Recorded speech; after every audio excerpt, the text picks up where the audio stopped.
Hi, I'm Shannon Chavla with Authentic Healing. Thanks for being here.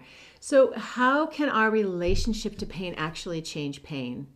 That is the question. And people ask me this question all the time. But I actually think it's one of like the biggest pieces of shifting like chronic pain and how we manage health in general. It's all about our relationship to it. It's our relationship to everything that matters in how we walk through life. So, often we think that we're really often put into this place of fixing things, right? Our nervous systems, and we've been taught that fixing it, fighting it, pushing through it, like that's how we succeed, right?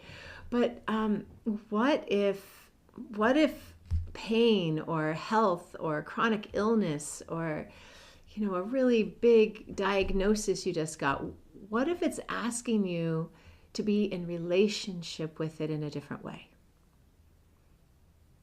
And what if it's a way that we actually have like never even pondered?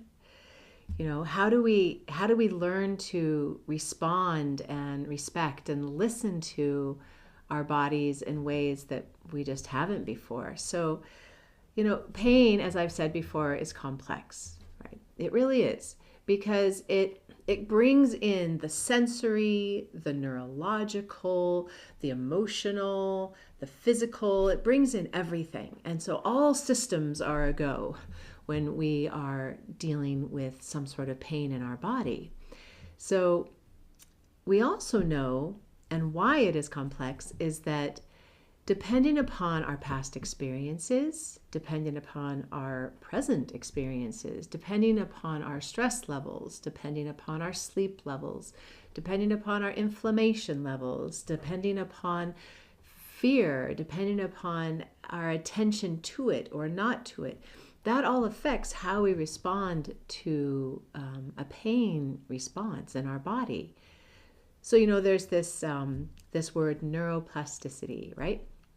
So neuroplasticity is really just a big word for adapting and for wiring and rewiring and the ability for the brain to be able to change, right?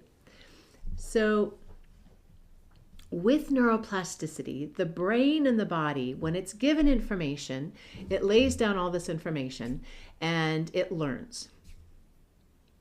And it learns, this is how I'm supposed to do something and how I'm supposed to respond to something, right? So it reinforces, basically. So then when we give new information, the brain goes, oh, wait, what's this? This is new information, right? Oh, we need to put this through the body. Oh, okay, we can do that too. We can do that now. And then it begins to reinforce this new experience and new information that's coming in. But what if we reinforce the idea of softening as opposed to fighting? And what if our entire being has never even known that? Well, it takes a little bit of time to change that, and that has a lot to do with our relationship to it. So I want to stop right there, and here's why. As humans, we so easily go into this place of shame. We so easily go into this place of, I'm a failure, or I'm not good enough, or I didn't do it right, or I'm dealing with this pain because I can't do this. I'm dealing with this because I'm not able to do this, right? There's this constant message that we tend to give ourselves.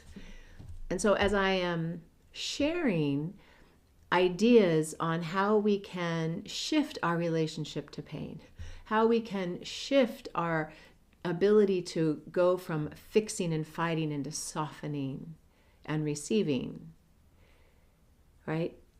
It's not something that happens overnight, right? These are learned skills. These are things that we actually have to practice to get good at them. And it's a slow and steady process. So please don't internalize that if you don't think you can do this, or you think that, oh, I must have a bad relationship to pain, therefore I have pain, right? Try and take that away. Try and just be with, oh, maybe there are some ways in which I am responding to pain that could be keeping me in the pain cycle. Just just become aware of that process. That's the first step. So what is the default relationship for most of us when it comes to health and healing and when we're dealing with any sort of pain? Well, the first one is usually fear, right? Makes sense to me, right? Something's wrong.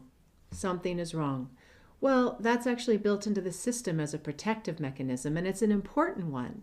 So if something is hurting or something's not right, we need that to be able to make sure that we are responding to it appropriately. However, if the fear response keeps going round and round and round, and we don't come to a place of, oh, okay, everything's okay, we're all good now, then our system stays in a pattern of fear and a pattern of anxiety, and that creates tightening. So we have to put a little, like stop in there that says, all right, breath, relax. Let's see if we can stop this system from thinking something is wrong all the time.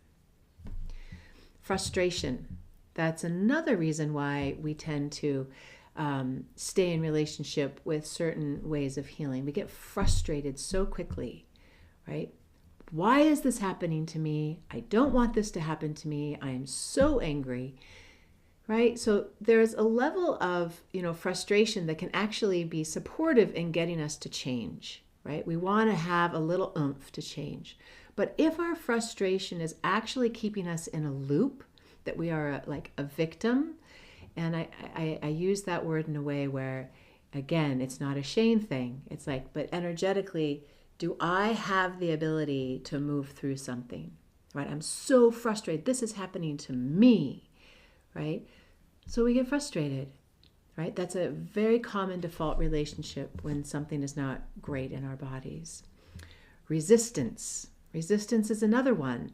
I need to fix this now. And if it doesn't work, I don't know what to do, right? We have a little bit of this resistance to maybe new ways of being, right? That's not uncommon, right? Well, have you tried this? No, I don't do things that way, right? Well, I don't even know how. I don't even know why. It's not going to work, right? So there's this resistance. So we have a relationship potentially with healing, and if it is not in what we have created as our belief system around health and healing, then we have resistance to something new. Very common.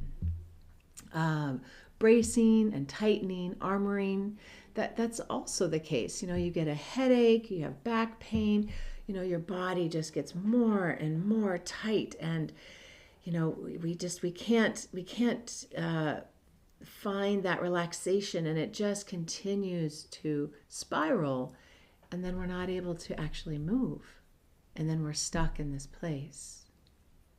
So those are very common ways that we default back to a relationship with pain or with even healing. Fear, frustration, resistance, bracing, tightening, and the other one is hyperfocus. So sometimes we over-focus on things, right? Because we think that's going to help it. But the over-focusing can sometimes keep us in a state of that fear and anxiety. So why is it important to think about these things? Well, it's important just because, if we're aware of that relationship, then we know that there's an option or a possibility of something a little bit different. So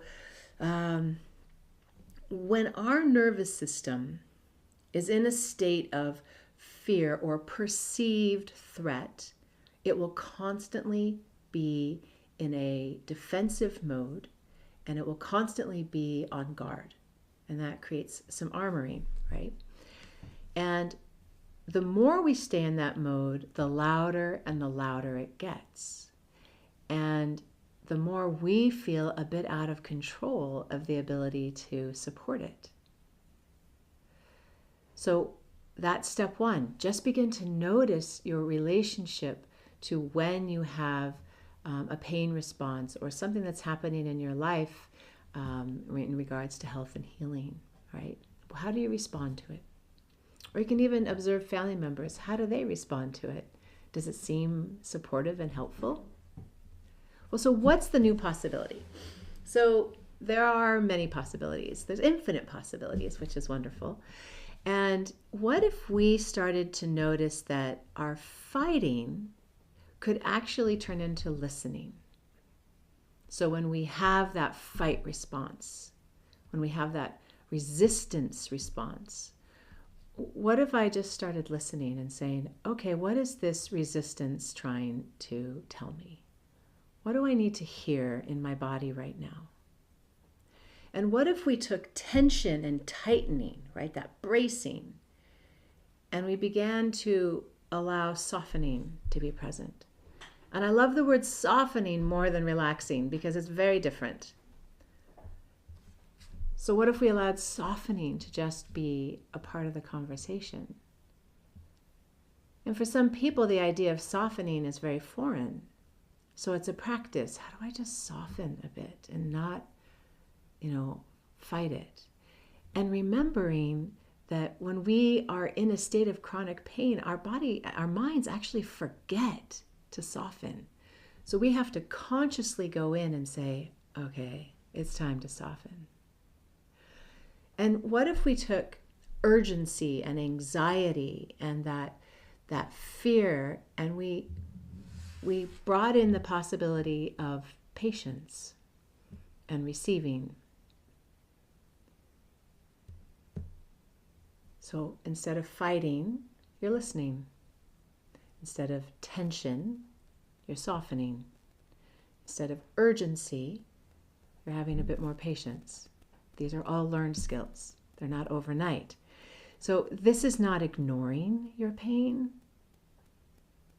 This is allowing for a change in response. That's all it is. A changing of the relationship to your response. So all we have to do for a practice is this. The next time is you pause. You notice your response. And then maybe you slow your breath just for a minute. And then you soften a bit. Just that. Just start there. That's all. So it's not like this is either or, right? It's not like, oh, I'm going to change my whole relationship to pain. I don't have to do anything else, right? No, that's not the case at all, right? This is, again, the piece of the pie. What if I change my relationship to pain? Well, that means all these other branches are going to start being more effective. It means that maybe now the supplements I'm taking or even the medications I'm taking are going to work better, or the movement of staying strong and flexible work a little bit better. Maybe I'll start having more space to be able to get ideas for how to support myself and how to care for myself, right? So it's not an either or. It all works together. And it's a perspective of understanding how we relate to ourselves and to this pain response. So this is the part where I suppose trust comes in, right? That you're actually not trying to change your pain in that moment. You're actually trying to just be with it. And just by being present with it in these new possibilities, your pain will change. I've seen it happen personally and with others. And it takes time. And when you try it and nothing happens, that's okay. Go back and try again and keep trying. Rarely does something change after one time. And notice if frustration surfaces and annoyance surfaces, because that's a human response. And see if you can just acknowledge that and then go back to the other choices. Thanks so much for being here, and good luck with everything.